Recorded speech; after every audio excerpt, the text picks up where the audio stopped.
So people often ask, how do we train our birds to do tricks? Birds are really smart, they're fun, and the best way to do that is with positive reinforcement.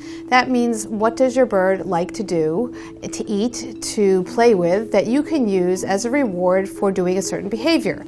We can't expect birds to do what we want them to the minute that we want them to, so it's a matter of teaching them that behavior and working slowly and carefully to accomplish something.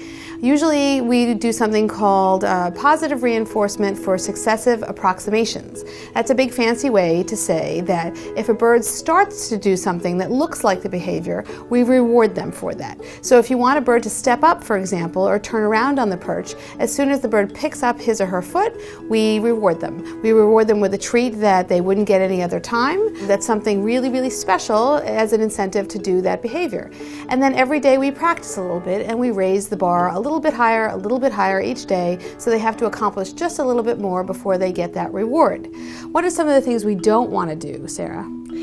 Things that we don't want to do are discipline the bird if it doesn't do the trick correctly, yell at it, or anything along those lines. Also, one of the mistakes that I think people make when training is that they make the reward too big. Right. In that it's such a, you give them a whole seed ball for the trick, and I think they're going to forget what they even actually did. Exactly. To actually get that treat. Some people will suggest just using little tiny bits of sunflower seed. So basically it's just one chew and swallow, and then they can go on with working on the trick some more.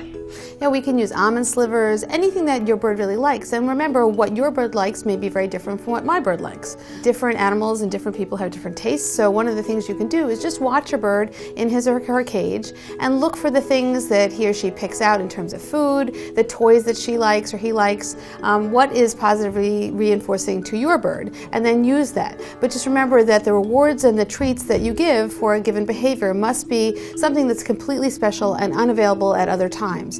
While you can give, as you described, a big jackpot award for really accomplishing a difficult behavior after time, you really want to save that. And realize that birds are not machines. Some days they're going to work better than others. If you don't practice for a while, a bird may take a few steps forward and then a few steps back.